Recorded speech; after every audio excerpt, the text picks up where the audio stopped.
Hi there, this is Alan English, actor, writer and autism trainer. Now, in this final tutorial looking at mental health difficulties for autistic people, I want to look at medical treatments for some of these problems that I have described in the previous videos, like anger, anxiety and depression.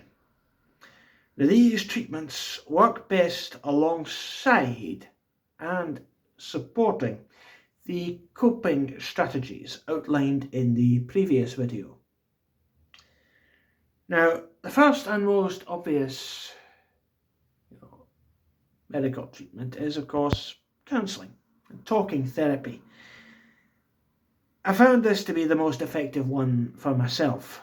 It's good to be able to discuss your problems, and after a couple of sessions of counselling with a good counsellor or a psychologist, I find it's easier for me to spell out a lot of the things that are making me anxious, depressed, and angry. And I'd recommend this type of like therapy above all the others.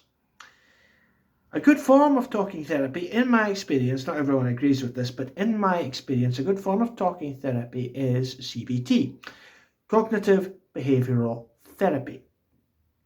Now, this type of talking therapy looks at thought and behaviour patterns and picks out the ones that are holding you back, or at least you use to do yourself down.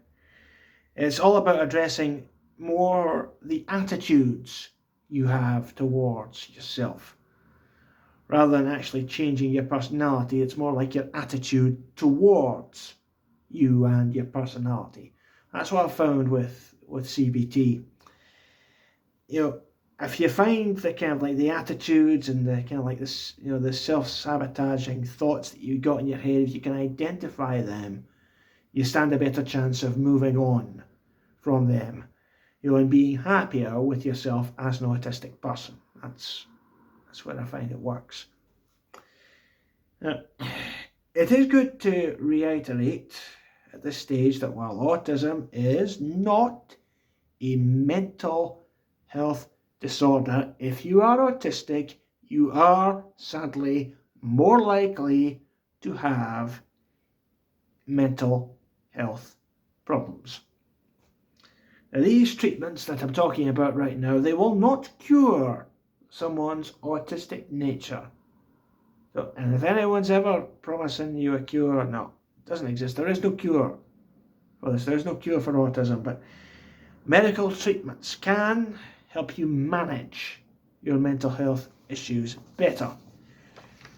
Another thing I've found that can be good, that can be a useful aid, as it were, is social skills training.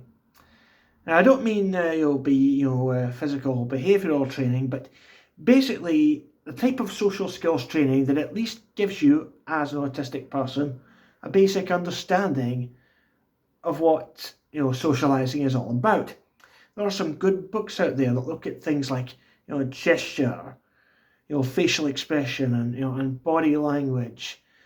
And these are the things that create a lot of meanings that are largely invisible for autistic people. And just looking at what they are and what they mean can be a tremendous aid to understanding people, and what they're saying, and things like subtext and double meanings and things like that. And I find if you understand people better, you're less likely to respond negatively to bad encounters in social situations, or your negative emotions won't be as extreme, and your confusion, your anxiety won't be as extreme if you understand what is going on when you're socializing.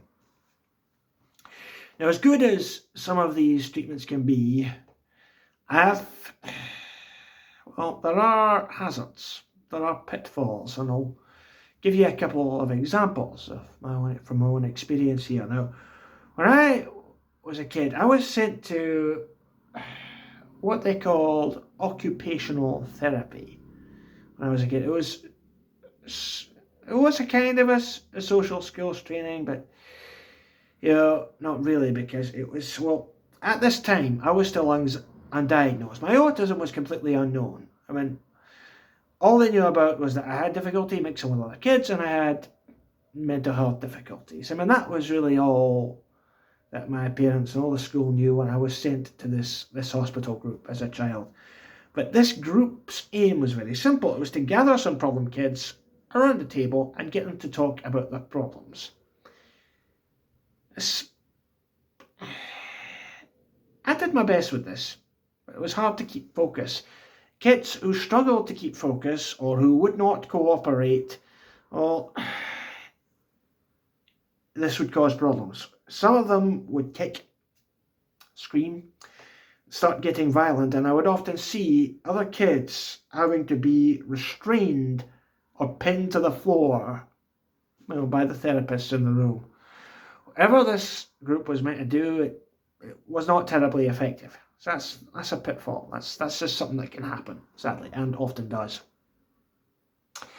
Now, I found speech-language therapy to be quite useful. I mean, it's in a way of it, and because when I was first brought before a child psychologist, I was told I had kind of a problem with my speech in using too many long sentences and big words. Consequently, people had difficulty understanding me. And I think certain, therapy in this area, I think that can be quite useful in helping yourself as an autistic person be better understood by the world around you. Even now, some people say, or some of my autistic support workers say, Alan, you talk too loud, or you talk too fast. And it's something I've always got to be mindful of in kind of social situations. It's worth considering. Looking at speech therapy. I mean, again, as an aid, it's not going to change you outright, but at its best, it's something that you can use to help make yourself, as an autistic person, better understood to others and understand other people as well. Now, a popular method that's doing the rounds in the autistic community, well, it's been doing it for many years now, is the gluten and casein-free diet. Now, the idea behind this is that autistics can improve their mood and ability to function by removing foods that contain gluten and casein, from from their diet. Now, I've never tried this diet, so I can't really personally tell you if it works or not, but I think on a broader note, I do think it's worth considering as autistic people, indeed, people in general. Let's think about this as well.